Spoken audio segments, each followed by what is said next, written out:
Mga katambay, kamusta po? Si Kamanong po, nagbabalik naman po muli para po magkomento po sa inyo dito po sa Tambayan Makabayan. Samahan nyo po inyong lingkod, magkomentuhan po tayo.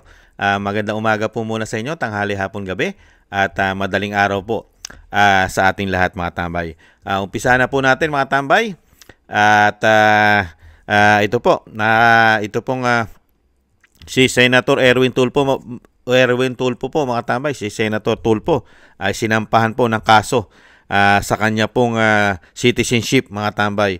Ito po ay napakatagal na pong issue to mga tambay. At kaya nga po ito, di ba? Nung panahon po ito na nasa DSWD secretary, di ba? Hindi po siya nakapasa ron di ba? Dahil nga po sa kanyang citizenship. Pero ngayon mga tambay, naging senador pa. Dito po sa kanyang sinampang kaso ay sinagot naman po ito mga tambay. Sinagot po ni Erwin Tulfo po mga kabayan itong issue po na sinampa sa kanya. Ito naman po talaga, inamin niya naman po ito Aminado naman po talaga siya na siya po ay nanluko, di ba? Nameke ng kanyang citizenship. Hindi po ba sa Estados Unidos. Kaya nga gumamit pa siya ayon sa kanya ng pangalan na Iris Sylvester. Hindi po ba? Tulfo. Ito po mga tambay ang balita po dyan mga kabayan. Hindi nakagulat-gulat para kay Senador Tulfo ang inihaing petisyon laban sa kanya ni Berteni Cosing. Partikular ito sa co-warrant of petition laban sa senador na nakabinbin sa Senate Electoral Tribunal o SET. Paliwanag ni Senador Tulfo, parehong tao na pawang disbarred lawyer ang paulit-ulit na nag-file ng disqualification o DQ case laban sa kanya noong nakaraang kampanya. Ngunit dismiss na niya ang lahat ng mga naturang DQ case na isinampa ng dating abogado laban sa senador.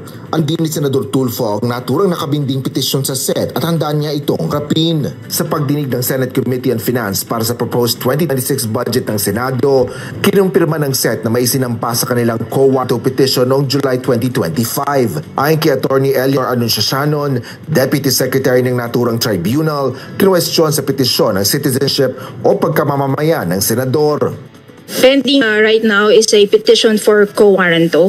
So for case adjudication, we have a petition for co-warranto against one of the members of the Senate filed on July 15, 2025 on the ground of alleged ineligibility due to citizenship.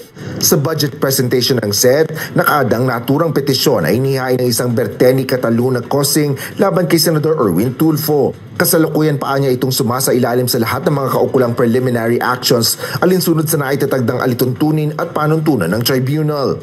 Dati na rin kunestyon ang citizenship ni Senador Erwin Tulfo noong siya ay naitalaga bilang kalihim ng Department of Social Welfare and Development o DSWD noong 2022. Bunsod nito, hindi rin pumasa sa Commission on Appointments ang kanyang pagkakatalaga bilang DSWD Secretary. Asher Kadapan Jr., UNTV News and Rescue. Matagal na po kino-question ang citizenship niyan di ba? Kaya nga po nung dating naging tinalaga po siyang DSWD Secretary. Di po ba hindi siya pumasa? Di ba? Hindi po siya umubra. Pero nakapagtataka po mga tambay, bakit po ngayon lahat po ng kanyang citizenship na may problema at sinasabing kino-question, bakit po biglang naplansya na lahat at okay na raw po? Dismiss na raw po lahat mga kabayan. Dahil nasa administrasyon ka na. Ganun po ba? At kino-question din po kasi mga kabayan ang kanyang pagkakapanalo di ba? Dahil po kung yung manual counting, yung manual voting counting, excuse me po, ay lumalabas po diyan ayon po sa mga nagsusuri mga tambay na hindi po sila nanalo. Kasama po sila sa mga hindi nanalo. Lalong-lalo daw po ito si Tulfo umano. Nahandiyan pa sila Soto, si Lacson, si Aquino, Bam, at si Kiko Pangilinan, si Lito Lapid, at meron pang mga iba, mga tambay. Kung magma-manual counting daw po, magbibilangan muli ng manual, ay hindi po mga nanalo ito.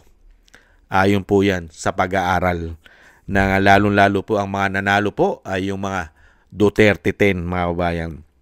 Kaya magtataka bigla pong naplansya at syempre nawawala na po ang usapin ng citizenship ni Tulfo, mga kabayan. Ganyan po katindi ang gobyerno po natin ngayon, lalong-lalo po nung makapasok po ang binagoong Pilipinas. Basta kaalyado nila, kahit ano pa ang issue sa'yo, kahit may kaso ka pa, kahit pulburon pa ang kaso mo, kahit ang pamilya mo yung involved sa mga illegal na damo, ay magiging ombudsman ka pa. Magiging senador ka pa. Kahit ang citizenship mo ay questionable, magiging senador ka pa, mga kababayan. Mangyayari lang naman po ito, mga kababayan. Ito po kasi magiging parehas po maging investigasyon. At ito po ipapile ulit ng petitioner pagka po wala na po sila sa kapangyarihan. Lalo-lalo po mapalitan ang presidente ng Pilipinas. Pag napalitan po ang presidente ng Pilipinas, mapapalitan po, katulad po, baka mapalitan po ang COMELEC, baka po masibak din ang ombudsman, masisibak po ang DOJ, masisibak din po ang NBI, ang mga namumuno. Di magkakaroon na po ng parehas at patas na paglilitis. Hindi po ba? Komento ko po. Pero hanggang ngayon na sila po ay nasa kapangyarihan, wala po mangyayari sa lahat ng petisyon. Hindi po ba? Kahit dito sa Senate Electoral Tribunal, walang mangyayari diyan. Kahit saan mong dalin petisyon 'yan, walang mangyayari hanggang sila ang may control at may hawak na kapangyarihan sa ating bansa. Hindi po ba? Dahil nga po, paano mo ipipetisyon ang isang senador na sa kanya ang batas ay kaya niyang baluktutin?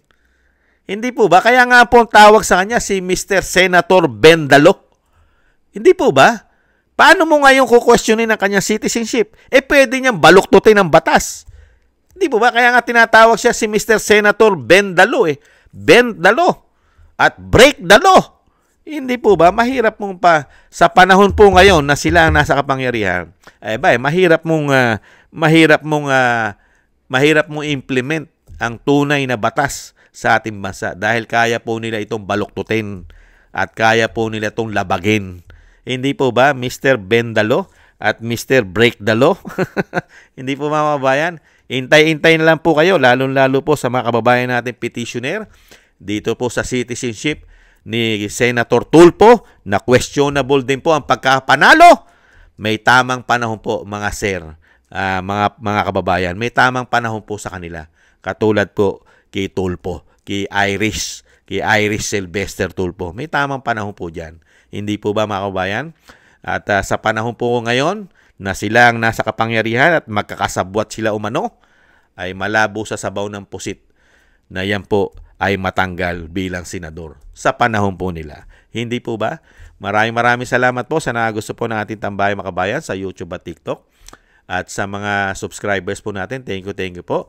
At sa mga nagko-comment po, thank you po. Sa mga nagko-comment, like, share, and subscribe. At sa mga nagbibigay po ng tulong, maraming salamat po sa inyo lahat. Mabuhay po kayo. At dire-diretso lang po tayo sa ating mga dasal na maingatan po at maisalba po at matapos na po ang mga kawalang hiyaan nila na ginagawa at kademonyohan nila sa ating bansa. Mawakasan na po sana sa lalong mabilis. At ipagdasal din po natin na maingatan po ang pamilya Duterte, ang Vice President, at ang dating Pangulo Duterte na sila po'y maingatan at mailayo po sa kapahamakan at madugtungan pa po ang buhay at kalakasan ng ating dating Pangulo. Maraming salamat po sa inyo po, mga dasal, at magdasal din po tayo sa ating pag-iingat at sa ating buong sambayanan. Thank you po, mga kabayan. Ingat po at tis-tis lang po. At hindi naman po sila forever dyan, mga kababayan. Maingat po. Paalam po muna. Bye-bye.